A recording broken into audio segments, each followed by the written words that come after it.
Seja o primeiro a conhecer o novo navio da Royal Caribbean, Star of the Seas, partindo de Port Canaveral, pertinho de Orlando em 2025. Experimente 40 restaurantes. Aproveite entretenimento ilimitado. Vivencie emoções épicas nos toboáguas e até mesmo desafios nas alturas. E nossa ilha particular, Perfect Diet Kokokai, está repleta de aventuras para a família, como tirolesas, piscinas de ondas e cabanas.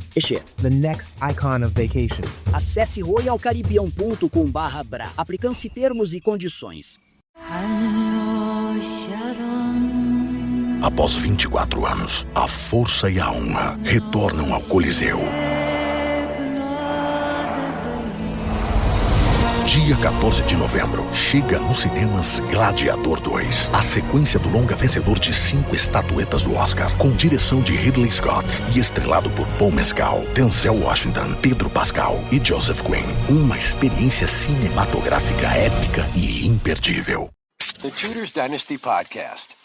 Welcome back to the Tudors Dynasty Podcast. I'm your host, Rebecca Larson.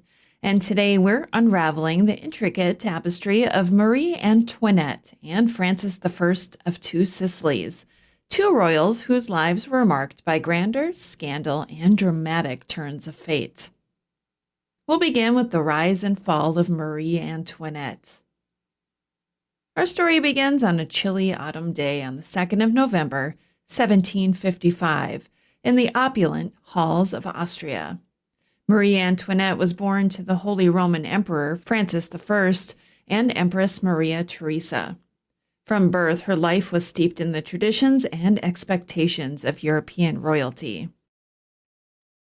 Placed under the care of Countess von Brandeis, the governess of the imperial children, young Marie was groomed for a life of diplomacy and duty. At the age of 14, her destiny took a monumental turn. She was married off to future King Louis XVI of France. This alliance, orchestrated by her mother, Maria Theresa, was designed to strengthen ties between Austria and France, aligning with the interests of King Louis XV and the French Dauphin. Marie and Louis were both young and inexperienced when they entered into marriage. It wasn't until the 10th of May, 1774, that Louis ascended to the French throne, marking the beginning of a reign fraught with challenges. 4 years into their marriage, still without an heir, the pressure mounted. Their first child, Marie-Therese, was born on the 19th of December, 1778, followed by Louis-Joseph on the 22nd of October, 1781.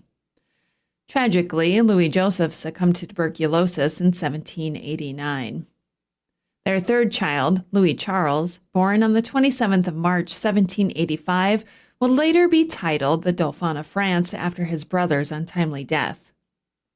The family expanded briefly with the birth of Princess Sophie Helene Beatrice of France in 1786, who sadly passed away just weeks before her first birthday. Despite her efforts to find comfort and security, Marie Antoinette became the target of public disdain, largely due to the infamous affair of the diamond necklace.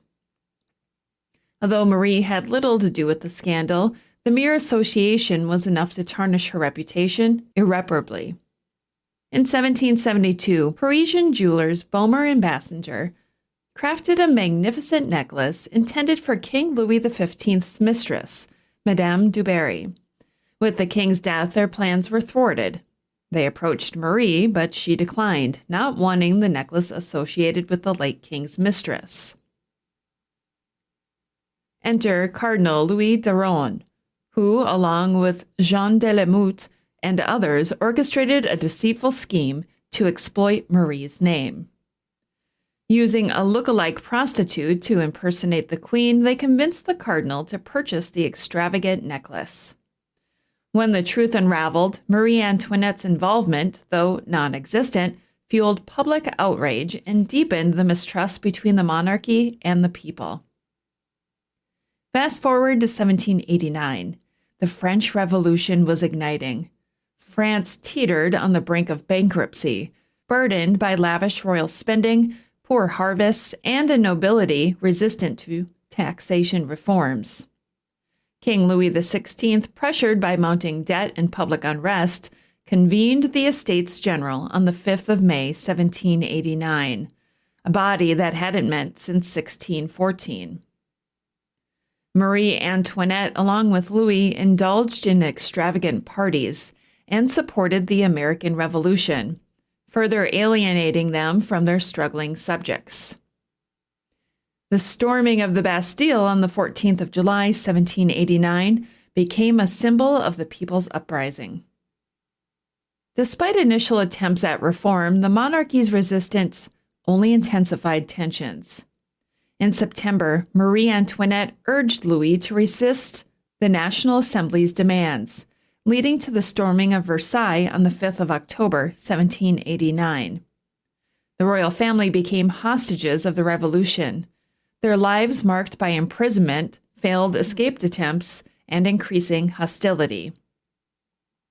Tragedy struck as Marie Antoinette watched her loved ones fall one by one.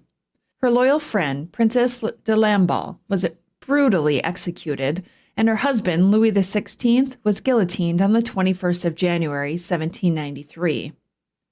Marie herself faced a harrowing trial, accused of conspiring against France and even heinous personal crimes, charges that were largely fabricated to justify her downfall.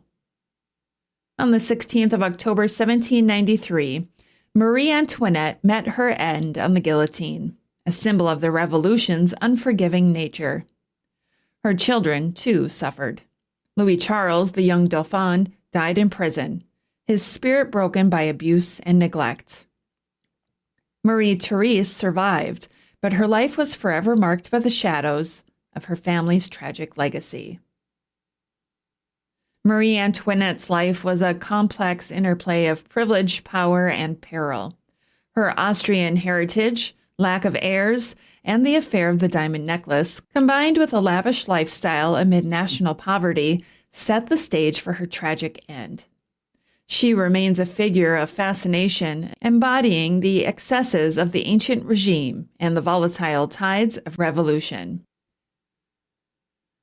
Shifting our focus, let's explore the life of Francis I of Two Sicilies, a monarch whose reign, though brief, was marked by progressive reforms and a dedication to his people's welfare.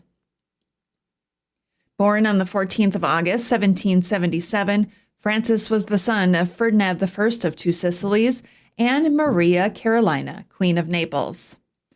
This made Marie Antoinette his aunt, linking him directly to the tumultuous events we just discussed. Belonging to the illustrious House of Bourbon, Francis hailed from a lineage that had ruled various European thrones, including France, Spain, and Naples. Francis's early life was shaped by political upheaval. His father was briefly ousted in 1798 when the Parthenopean Republic, a pro-French entity, was established in Naples. Although the Republic was short-lived, Ferdinand's return in 1799 restored stability, and Francis was appointed regent in 1806 when his father fled to Sicily to escape Napoleon Bonaparte's advancing forces. In his youth, Francis embraced liberal ideals. The Constitution of 1812, which he championed, established a two-chamber parliament in Sicily, abolished feudalism, and incorporated British common law practices. This was a groundbreaking move in Italy, setting a precedent for constitutional governance beyond the Napoleonic systems. After Napoleon's fall in 1815, Ferdinand reclaimed his throne, uniting the kingdoms of Naples and Sicily into the Kingdom of the Two Sicilies, a title that underscored centuries of dynastic disputes and regional unifications. Francis ascended the throne on the 4th of January, 1825, following his father's death. Despite reigning for only 5 years, Francis I made significant strides in scientific and agricultural advancements.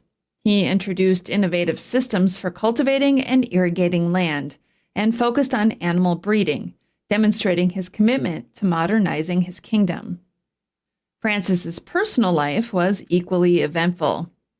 His first marriage to Archduchess Maria Clementina of Austria produced 2 children before her untimely death in 1801. Undeterred, he remarried Maria Isabella of Spain in 1802, and together they had 12 children over 28 years of marriage, ensuring the continuation of the Bourbon legacy. Francis I's reign was characterized by his leadership during a period of restoration and reform. While he may not have wielded the same influence as his predecessors or successors, his efforts in governance and his dedication to his subjects left an indelible mark on the kingdom of the Two Sicilies. On the 8th of November, 1830, Francis I passed away in Naples, succeeded by his son Ferdinand II. His legacy is remembered through his contributions to political reform and his role in maintaining stability during a time of significant European transformation. Marie Antoinette and Francis I of Two Sicilies, 2 figures from the same extended royal family, led lives that were both interconnected and starkly different. While Marie's story is one of opulence, scandal, and revolution, Francis's tale is one of reform, resilience, and quiet leadership. Their lives offer a window into the complexities of European royalty, the fragility of power, and the enduring impact of personal choices amidst historical upheaval. And that concludes another episode of the Tudors Dynasty podcast. Thank you so much for listening. If you love the show and would like to show your support, consider becoming a patron over on Patreon. That's patreon.com/Tudors Dynasty. Over there, you'll get commercial-free episodes, early access, and some patron-exclusive content as well. If you would prefer to show your support in another way, head on over to my website, tudorsdynasty.com, and click on the shop to see some of the new merchandise that I have available. Thank you so much for listening. Until next time. The Tudors Dynasty Podcast.